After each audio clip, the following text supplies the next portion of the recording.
हूँ 440 का सिलेंडर मिलता था, अब 1040 का मिल गया है। मैं नहीं बोल रहा हूँ भाई साहब, तो सोशल मीडिया एक मात्र ऐसा जरिया आप बचा है जो आप अंदर की आवाज़, अंतर आत्मा की आवाज़ जो रूबरू होती जनता के पास पहुँचती है, वो ही मैं सच मानता हूँ। बाकी जितने भी टेलीविजन नेटवर्क चैनल्स हैं ये सारी अफवाह झूठ की दिखाते हैं। मैं ये कह रहा हूँ, आप कह रहे हो कि औरतें सुरक्षित हैं, मैं कह रहा हूँ प्रधानमंत्री नरेंद्र मोदी तक वो सुरक्षित नहीं है, पंजाब से लौटा दिए गए। नमस्कार, मैं तेजपाल वर्मा और चुनाव पे चर्चा के बीच इस समय मौजूद हूँ पौटाक कला में, जो कि एक मुस्लिम बहुल क्षेत्र है। और जैसा कि आप जानते हैं, इस समय सभी पार्टियां मुस्लिम वोटर्स को अपनी तरफ लोभाने में डटी हैं। वहीं भारतीय जनता पार्टी का कहना है कि हमारी 80 और 20 की लड़ाई है। लेकिन आज हम डायरेक्ट इन 20% मतदाताओं के बीच में हैं और इनसे जानेंगे ये मतदाता किधर हैं, आगे 2022 का जो चुनाव आने वाला है इसमें ये किसका साथ देंगे और किसको इस मुख्यमंत्री की गद्दी पे बैठाएंगे। इसमें बहुत सारे लोग हमारे साथ हैं, इनसे जानते हैं। क्या नाम है भैया आपका? अफजल हुसैन। ये पौटा है और 2022 का चुनाव बहुत नजदीक है, ये मुस्लिम बहुल क्षेत्र है। अब की बार किधर सपोर्ट? सीधे सीधे मुख्यमंत्री कौन? मेरा मुख्यमंत्री तो वही है, अखिलेश यादव जी, ठीक है। और आजकल जो है बेरोजगारी से बच्चा इतना परेशान है, जो युवा है वो पलायन कर रहे हैं विदेशों में, ठीक है। और दूसरी कंडीशन है, जो खेतों में जो किसान है वो अपना घर बार चलाता है, खेती करने के लिए आता है, ठीक है। आपको पूरे दिन तो बाहर देना ही देता है, शाम को अपने घर लेटने के लिए आता है। लेकिन शाम को क्या होता है, जो डंगर छूटे हुए हैं, ठीक है, उनको जब भूख लगती है दिन में तो वो मार खाते हैं, जब उनको भूख लगती है तो वो रात को ही जाते हैं खाने के लिए। अब वो रात को अपनी भूख मिटा रहे हैं, किसान अपनी नींद पूरी करेगा, तो किसान की ना नींद पूरी हो रही है, इसी वजह से डंगर का ना खाना पूरा हो रहा है, ना उसकी नींद पूरी हो रही है। दोनों लोग परेशान हैं। सबसे पहले जो है डंगर का हिसाब किताब किया जाए, डंगरों को जो है अपने पशुपालन में भेजा जाए, ठीक है। उससे आए दिन कई लोगों की मौतें हो रही हैं। इसका जिम्मेदार कौन है? ना इसका कोई बीमा वगैरह है। कई लोगों ने पूछा कि इनको जो पशुपालन में भेजो, ये तो एक मुद्दा बना हुआ है, वो शुरुआत से मीडिया में कई बार आया भी है, और जानवरों का तो जो एक मुद्दा है। लेकिन इसके अलावा अन्य क्या समस्या है जो खास तौर पे मुस्लिम बहुल क्षेत्र में? समस्या यही है, सबसे बड़ा बेरोजगारी का समस्या है। आपने देखा होगा शिक्षा मित्र जिनकी सैलरी पहले अच्छी हुआ करती थी, लेकिन उन्होंने उसको एकदम घटा के 10,000 कर दिया। उसमें कई लोगों ने अपने सुसाइड किया है। सुसाइड अटेम्प्ट इसीलिए उन्होंने किया है क्योंकि भाई शिक्षा मित्र भी शिक्षा ही देता है, चाहे छोटी शिक्षा छोटी हो बड़ी हो। कई लोगों ने इस रोड पे देख लो जाके, मैं पीलीभीत तक जाता हूँ तो गड्ढे गड्ढा है, यहाँ से मैं जाता हूँ गड्ढे गड्ढा है, कहीं पे पूरी सड़क सुरक्षित है ही नहीं। मुझे लग रहा है ये पौटा में ज्यादा गड्ढे हैं। हाँ, ओवरलोड इस रोड पे इतना चल रहा है, आए दिन जो है एक्सीडेंट होते हैं उसी वजह से, क्योंकि रोड ठीक है ही नहीं। भाई अगर रोड ठीक होगा तभी तो ट्रैफिक सही से चलेगा, जब रोड ठीक ही ना होगा तो ट्रैफिक कैसे सही चलेगा। और आए दिन जो नालियों का पानी इधर से उधर हो रहा है, कोई साफ सफाई ना कुछ ना है। भाई क्या कहाँ इस सरकार में भ्रष्टाचार, पहले अब जो महिलाएं हैं वो पहले से ज्यादा सुरक्षित है कि नहीं? नहीं है भाई, तो मैं नहीं है, बीजेपी सरकार में नहीं है। मैं अभी बता रहा हूँ, जब बरखा ब्लॉक में डगी राजे गाँव है, वहाँ की एक लड़की हमने देखा होगा, जस्टिस फॉर काजल, उसके लिए हमने भी बात सबने, ठीक है। आए दिन ऐसे कांड हो रहे हैं, पहले कम होते थे, अब की ज्यादा हो रहे हैं। मेरे पास रिकॉर्ड है, जो पहले 5 साल का कार्यकाल जो अखिलेश यादव जी का रहा है, ठीक है, उसमें कम थे रेप केस, लेकिन इसमें कुछ। क्या कह रहे हो भैया?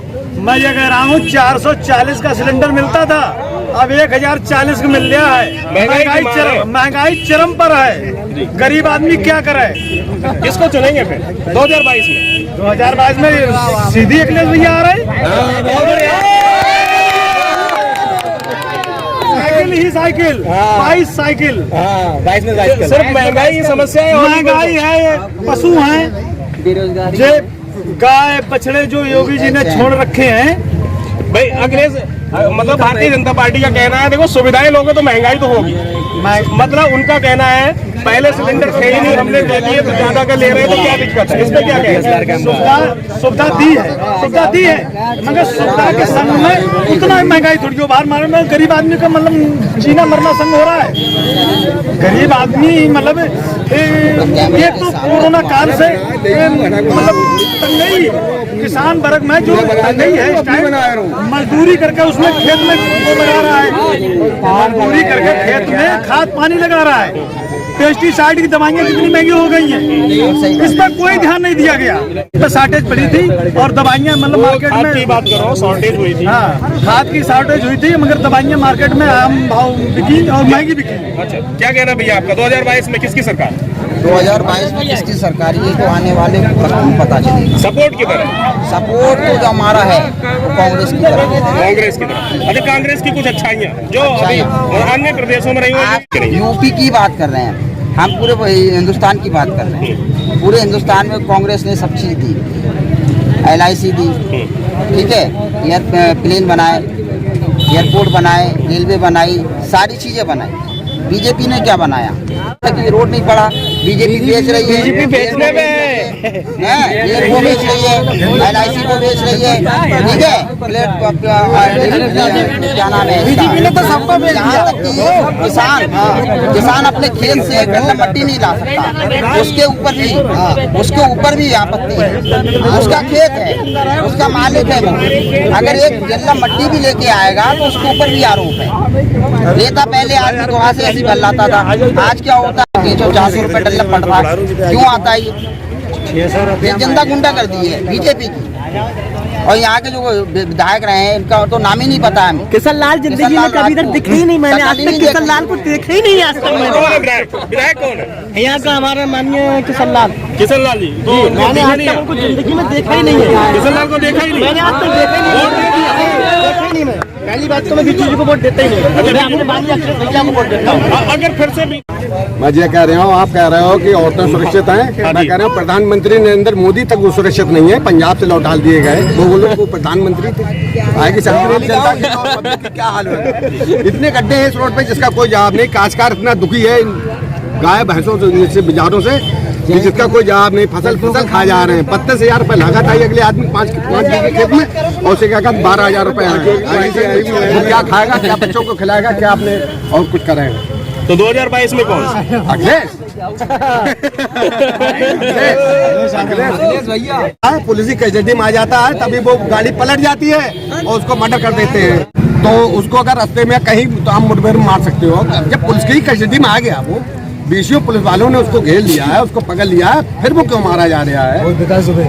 विकास दुबे गाड़ी पलट गई, वो मारेगा। क्या कहना वो क्या था? ये साजिश थी? साजिश थी, ये सरकार की साजिश थी भाई। जितने भी अपने आप को कानून का हवाले कराता जाए कि मैं विकास दुबे कानपुर वाला हूँ, फिर भी उसके साथ में ऐसा हुआ कि ये अत्याचार क्या है? मतलब कितने भी जुर्मदार हो आदमी, वैसे वो मार दे, कोई बात नहीं, पब्लिक मार दे, मगर एक पुलिस कस्टडी में आने के बाद में मर गया तो बात और कुछ ये बात है, कुछ मीडिया वाली चढ़ा बढ़ा के बीजेपी की ज्यादा कौन सी मीडिया वाले जो भी है, कौन सी मीडिया? सोशल मीडिया की मतलब जो आज तक है, मैंने देखा मीडिया वाले ज्यादा तारीफ करते हैं। बुरा मानने की बात नहीं, मीडिया वाले ज्यादा तारीफ करते हैं। मैंने हमारे भाई और मार्केटें बंद होती थी, सब कुछ बंद होता था, हम भी पालन करते थे उसके साथ में, और करना भी चाहिए। जब एक भयावह बीमारी हमारे देश में, हमारे समाज के लोगों को परेशान कर रही है और उससे कुछ बचाव कर सकते हैं हम, तो हम करेंगे। आगे जीवन है तभी कुछ कर ठीक है, तो हम तो करते हैं सर, लेकिन बड़ा दुख ये होता है कि वीरवार की दुकानें जो है उनको खोलने का समय निर्धारित है, वो खुली रहती है और हम अपने घरों में यहाँ बंद रहते हैं, हम पालन करते हैं। ये कौन सा लाइन है सर? बस इससे मैं यहाँ आहत हुआ हूँ और हमने बहुत झेला भी है। कोरोना काल में घर, जब हम अपने घर में बंद थे और प्रशासनिक गाड़ियाँ दौड़ती थी यहाँ पर, तो परेशानी होती थी। कोई सामान के लिए जाते भी थे तो बड़ा डराते जाते थे उसमें, क्योंकि हम बच्चों की पढ़ाई पे क्या प्रभाव पड़ा है? बच्चों की पढ़ाई भी क्यों नहीं प्रभाव पड़ेगा सर? सब घर के घर में ही बंद हैं। ऑनलाइन चालू हुई थी, लेकिन सब क्लासेस हैं, लेकिन उसमें सब कहाँ भागीदारी दे पाए।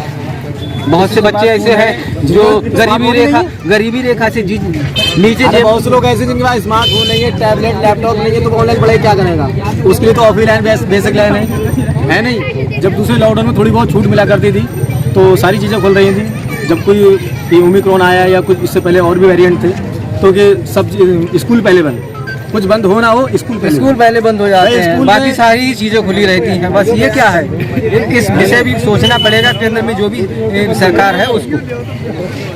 बदलाऊं भाई साहब तो सोशल मीडिया एक मात्र ऐसा जरिया आप बचा है जो आप अंदर की आवाज़, अंतर आत्मा की आवाज़ जो रूबरू होती जनता के पास पहुंचती है, वो ही मैं सच मानता हूं। बाकी जितने भी टेलीविजन नेटवर्क चैनल्स हैं ये सारी अफवाह झूठ की दिखाते हैं और कुछ नहीं। इसके अलावा मुझे दुख केवल इस सरकार में, इसके कार्यकाल में इतना है युवाओं के लिए, क्योंकि युवाओं के सर पे बड़ा गर्व से आके प्रधानमंत्री जी हमारे कह देते हैं कि ये देश का भविष्य है। ये कैसे भविष्य है?